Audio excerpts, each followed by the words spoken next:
Good morning, children. So, we were learning the topic of principles of metallurgy.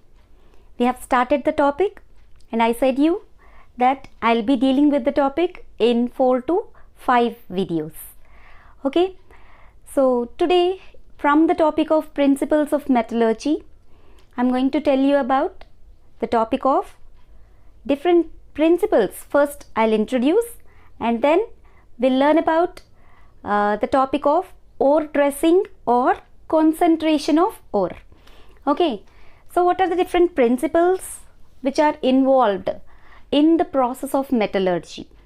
Okay, so that first I will introduce, and before I introduce that to all of you, before we learn what are the different methods used for the extraction of metals from their ores, we have to learn about certain important terms which we will come across in the process of metallurgy. Okay, so first let us learn about the different terms, terminology used in the process of metallurgy. In the process of metallurgy, we are going to use certain important terminology. Okay, so what are the important terms which we are going to use in the process of metallurgy? Okay, so let us learn about that. So the first term which we have to use in the process of metallurgy is gangue. Gangue, the first term. Okay, the first term which we have to generally know about these terms. Okay, the first term is gangue. Gangue or matrix. Gangue or matrix. We'll learn about these. Okay, and the second one is flux. Flux. And the third one is slag. So, three main important terms we have to remember while learning the process of metallurgy. Okay, so first one is gangue or matrix. So what is gangue or matrix? Gangue, the word gangue stands for the impurities that are associated with the ore. The impurities that are associated with the ore particles is termed as gangue. Okay, now the impurities that are associated with the gangue particles, the impurities that are associated with ore particles are called as gangue. Okay, gangue particles means impurities. You all know that when ores are being taken out from the earth's crust, they are associated with lot many impurities like big rocks will be there, sand will be there, and sometimes small pebbles will be there. Okay, now on the surface of the metal, okay, whatever are the impurities that are associated with the ore particles, you are calling them as what? Gangue particles. Okay, now the impurities that are associated with the ore particles are called as gangue particles in metallurgical terminology. Right? Now coming to the second term, that is flux. What is meant by flux? So flux is a chemical substance which is to be added to remove these impurities. To remove these gangue particles, we need to add certain chemical substances, and that chemical substance you are calling it with the name flux. Okay, so flux is defined as the chemical substance which is to be added,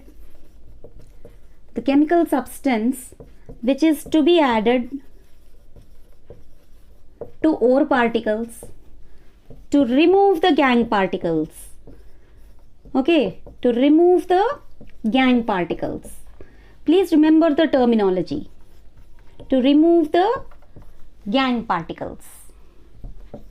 Okay, you call it as flux. Okay, so this flux can be of two types again. Okay, this flux can be of two types. Okay, one is acidic flux and another is basic flux. Okay, now flux is again of two types. One is acidic flux and another is basic flux. Okay, so why it is of two types? Depending on the type of impurities, depending on the nature of gangue particles, one type of flux is to be added. If the nature of gangue particles is acidic, you need to add basic flux. If the nature of gangue particles is basic, you need to add acidic flux. So that by adding acid and base, you all know that it gets neutralized, so that the neutralized substance can be taken out, so that impurities associated with the ore particles also get separated from that ore. Okay, so to separate the impurities from the ore, we need to add one chemical substance, and that chemical substance you are calling it as flux. Okay, so acidic flux, basic flux. Suppose for example, if you take silicon dioxide, you all know silicon dioxide, SiO2. Silicon dioxide is sand particles, silica. Okay, if this is there as impurity, this is gangue particle. Okay, then you need to add one basic flux for this. To remove these gangue particles, to remove this silicon dioxide, you are going to add calcium oxide. Okay, so silicon dioxide is gangue, and here the chemical substance which you are adding is calcium oxide, and it is treated as flux here. Okay, so that it comes out in the form of calcium silicate. Okay, now it comes out as calcium silicate. Okay, so that these gangue particles, when you are adding flux, comes out in the form of calcium silicate, so that these impurities are taken away. Okay, so here silicon dioxide is acidic in nature. Actually, you might be learning this in acids, bases and salts, right? And you all know that calcium oxide, quicklime, it is basic in nature. So if the impurities are acidic in nature, you need to add basic flux. Okay, so that it comes out in the form of so and so substance, and that substance only you are treating it as slag.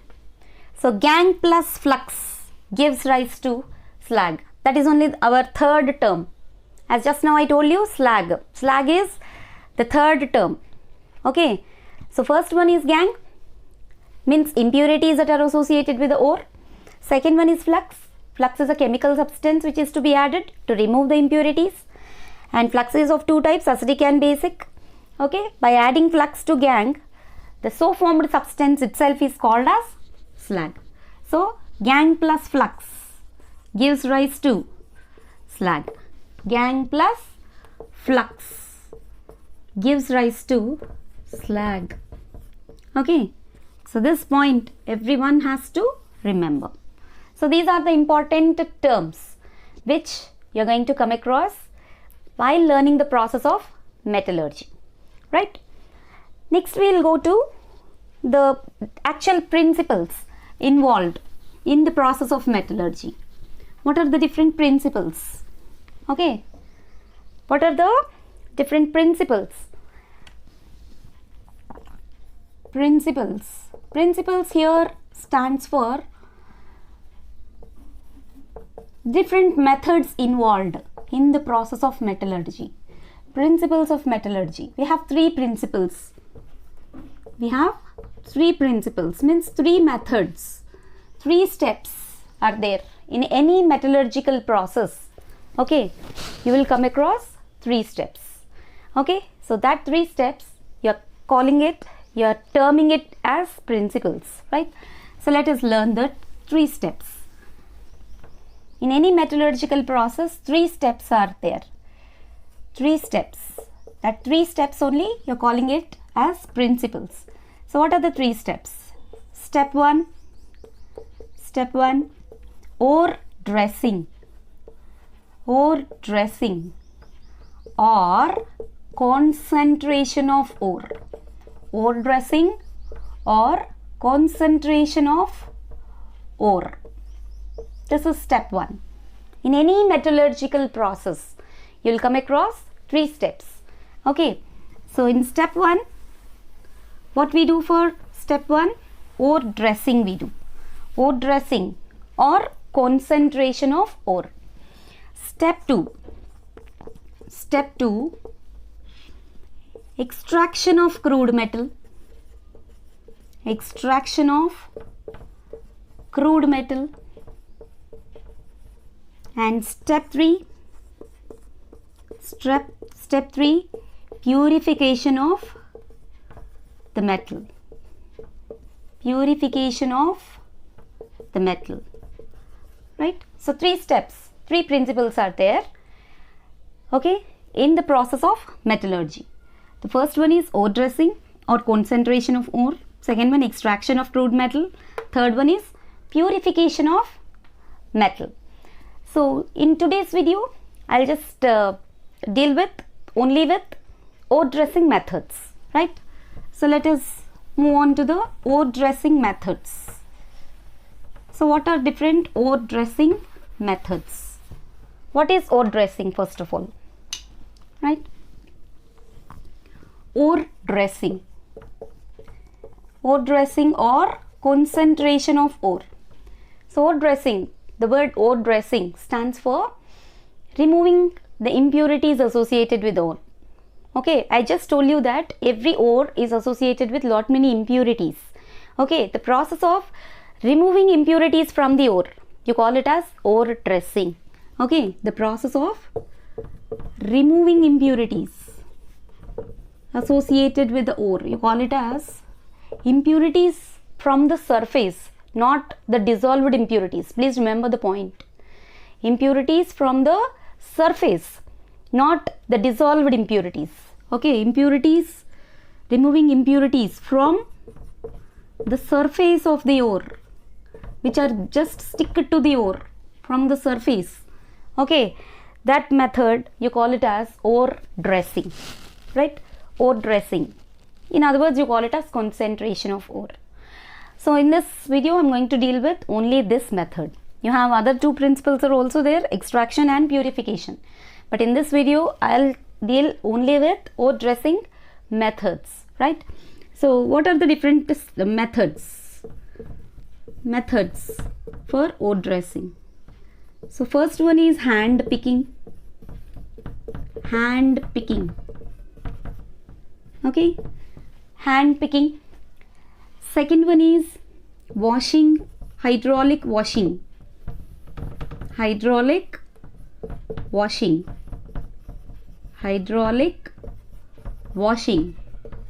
And third one is electromagnetic separation.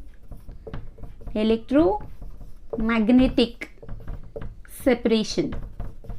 Electromagnetic separation. And fourth one is froth flotation. Froth flotation. So 4 methods are there for ore dressing. Okay, so let us learn about these 4 methods. Okay, so first one is hand picking. In the name itself it is there, hand picking. Okay, first one is hand picking. So what is meant by hand picking? In the name itself it is there, hand picking. Means if the impurities and the ore particles are different from each other in terms of color or in terms of size, if they vary with color, either with physical properties like either with color if they vary, or with size, or with shape, or with generally the outer appearance. Okay, outer appearance, physical properties. Okay, if you can have an effective removal with your hands, okay, then you will just go for the method of hand picking. Okay, picking up the impurities with your hand, you call it as, right, hand picking. You all know. Okay, it's a general method. Okay, examples for this method you all know. in olden days, lot many small rocks and pebbles used to be there in rice. Okay, picking up small stones from rice. Okay, so like that, whichever impurities and ore particles, if ore particles and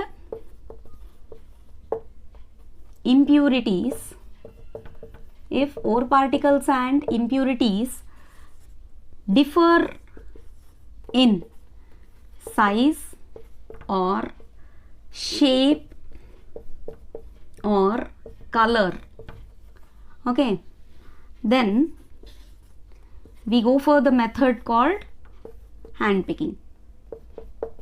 We go for the method called hand picking. Okay, if you can have an effective removal with your hands, you can remove. Okay, so for this example is what? Removing small stones from rice or dal. Removing small stones from rice or dal. You can have several examples also. You can see in the pictures which I am going to keep in the middle of the video.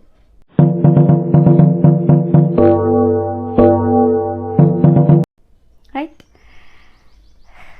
Okay, fine. So this is about hand picking. Second one is hydraulic washing. Second one is hydraulic washing. All of you have to please make a note. Okay, if you are able to write notes, make a notes of whatever I say, you can remember it for a long time, right? Please make a note. So second method is what? Hydraulic washing. Hydraulic washing. So what is meant by hydraulic washing? Okay, in the name itself it is there, washing. Okay, here what they do is the crushed ore particles are taken in a tank, and that crushed ore particles are subjected to heavy rush of water. Okay, the crushed ore particles are taken on the sloping surface. Okay, on a sloping surface, one sloping surface will be there, and on that sloping surface the crushed ore particles are kept, and that crushed ore particles are subjected to heavy rush of water. Okay, so then what happens? The heavier ore particles will settle down because they are heavy. Okay, and lighter ore gangue particles will just go away in that heavy rush of water. Okay, so here what they do? The crushed ore particles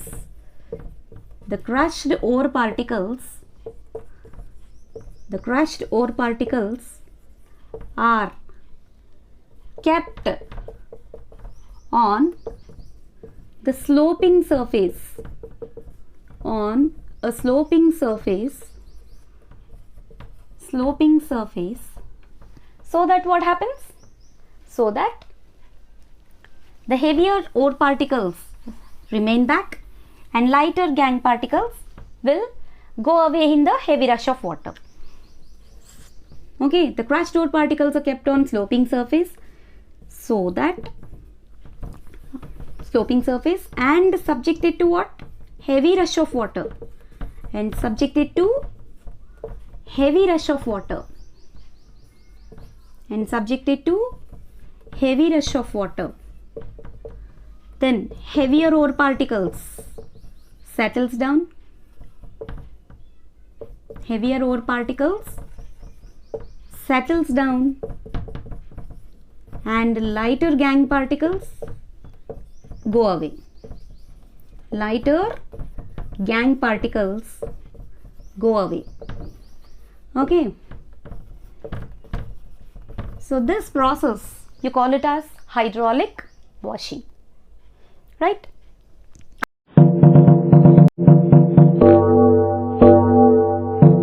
Okay, so fine. Now moving on to the third one. The third one is electromagnetic separation. The third one is electromagnetic separation. electromagnetic separation. Okay children, right? So what is electromagnetic separation? So in this method, this can be applied only when the impurities are magnetic in nature. Okay, now if the impurities are magnetic in nature, you will apply for the method called electromagnetic separation, right? So what is this? If impurities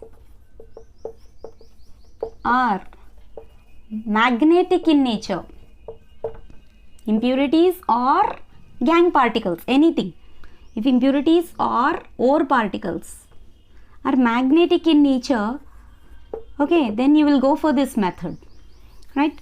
Here you will find two concentric wheels will be there.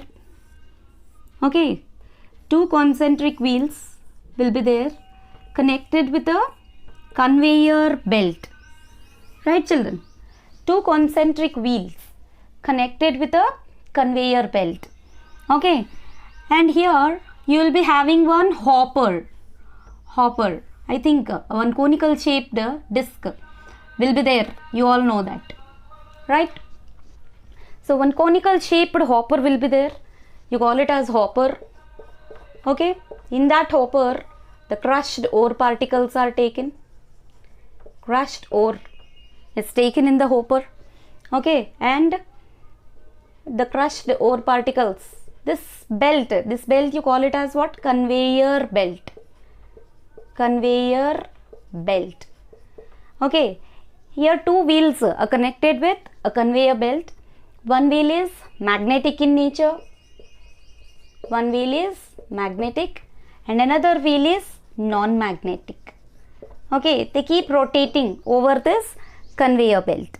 Okay, when the crushed ore particles are kept over this hopper and these crushed ore particles are made to move, so that what happens, if the ore particles or the gangue particles, whatever which are magnetic in nature, they get sticked to this magnetic wheel. Okay, and as the wheel rotates, they get collected in the form of a heap. Suppose if non-magnetic substances are there, they won't get sticked to this wheel. Okay, as soon as the belt rotates, they just falls down without sticking to the wheel.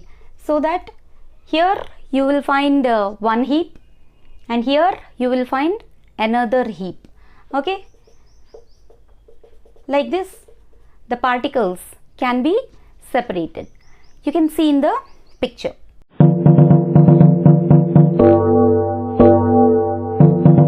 Right? So this is the method called magnetic separation, electromagnetic separation. Right children? Now fourth one and very important one, that is froth flotation. Very important concept, froth flotation. Okay, the fourth method is froth flotation.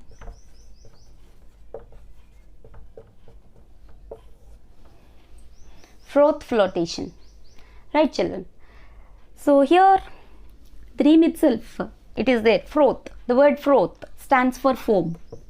Froth means foam. Okay, and this froth flotation process is mainly applied only for sulfide ores. Only for sulfide ores. Did you remember? Yesterday we have learnt about sulfide ores and some examples. Right? Sulfide ores like copper pyrites, CuFeS2, iron pyrites, FeS2, zinc blende. Did you remember? Zinc blende. Okay, zinc blende. Okay, copper pyrites, iron pyrites. Okay, FeS2 means what? Iron pyrites. Okay, so whatever sulfide ores are there, okay, sulfide ores in ore dressing methods, sulfide ores are subjected to froth flotation. Okay, so what they do in this method? This froth flotation process mainly depends on wetting property. Please remember, we are going to use certain new terms in this froth flotation process. Okay, froth flotation process, first point you need to remember is depends on wetting property. What is this wetting property?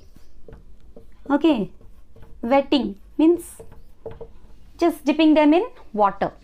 Okay, here the main thing which you need to remember is impurities are wetted with water. Okay, impurities are wetted with water. Wetted with water.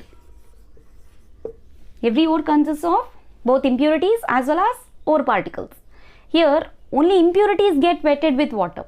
That means gangue particles are only wetted with water, impurities, whereas main ore particles means our sulfide ore remains insoluble with water. Okay, we make it to remain insoluble with water by adding certain substances. We make the ore particles to remain insoluble with water. Please understand the point carefully. Only impurities are wetted with water, not ore particles. Okay, so here what they do is the crushed ore particles are taken in a froth flotation tank. Okay, froth flotation tank. Okay, and then pine oil or eucalyptus oil is to be added. Okay, suppose this is a froth flotation tank. We are going to, compressor is used, hot compressed air is being sent. Okay, hot compressed air is sent through this compressor. Okay, compressed air is sent. Crushed ore particles are taken. Okay, crushed ore particles are taken. Okay, and here you have to add mainly either pine oil or eucalyptus oil. Okay, eucalyptus oil is added. Pine oil or eucalyptus oil is added. Okay, so here what happens is when crushed sulfide ore particles are taken in a tank and hot compressed air is sent and the mixture is stirred, acetated and stirred continuously, so that by adding pine oil or eucalyptus oil you are going to get a lot of foam. Foam will be generated. Okay, and you all know that foam floats on water. Okay, foam floats on water. Here foam will form. Foam, bubbles, lot many bubbles like foam. You all know, no? If you add surf in water and stir it, what happens? Lot much foam will be generated. So lot much foam is generated and that foam floats onto the top. Okay, so now one important point you need to remember here. Foam is doesn't last for long time. Again it turns into water. Okay, so if it gets turned back into water, the gangue particles just settles down. Okay, the gangue particles sorry, excuse me, the gangue particles settles down. Okay, gangue particles, they get wetted with water. Gangue particles settles down with water. Okay, and ore particles are absorbed into that foam. Okay, to make that ore particles to get absorbed into foam, we are going to add certain frothing substances. We need to add. Okay, froth stabilizers. Here we need to add certain froth stabilizers. Froth stabilizers we need to add to keep the foam to stay for long time, because whatever our ore particles required for us, they are being attracted, they are being absorbed into the foam only. Okay, so to make the sulfide particles to get absorbed into that foam, adsorbed. I'm using the word adsorbed. Okay, that means to make the ore particles to float onto the surface. If you take that foam, you will get ore particles, gangue particles, however they settles down. Okay, so you need to add what? Froth stabilizers. Here you will be getting one question on this. What are the froth stabilizers which are to be added? Okay, here you need to remember aniline and cresol. Aniline and cresol. These two substances, if we add, the foam will remain like that for long time. Okay, so before you take out that foam itself, if that foam disappears, what is the use? Okay, so that's why froth stabilizers you need to add. Aniline and cresol also they will add, so that foam remains for long time. Okay, froth gets stabilized, right? That is one important thing. And here frothing substance is also added. When frothing substance, which substance is going to cause foam? Not only pine oil and eucalyptus oil. Foam causing substance or frothing substance. Frothing substance. Here sodium ethyl xanthate. Sodium ethyl xanthate. Okay, when frothing substance is added, please remember this point, everyone. Sodium ethyl xanthate, just remember the name. Okay, this causes a lot of foam. Okay, once foam gets generated and tops the surface and gets floats on the surface, all the ore particles comes into the foam, so that periodically this foam is removed, so that all the gangue particles get settles down and purified ore particles float on the top. Okay, to make the foam to stay for a long time, we add froth stabilizers. What are the examples for froth stabilizers? Aniline and cresol. Please remember the names, right? And frothing substance. What is a frothing substance? Which substance causes lot of foam? Okay, that is sodium ethyl xanthate, or sometimes they may use potassium ethyl xanthate also. Just remember the names, and if you write the names, it is enough. Okay, actually you'll be learning about this in your class 11, right? There we will be learning in depth. So this process, you call it as froth flotation process.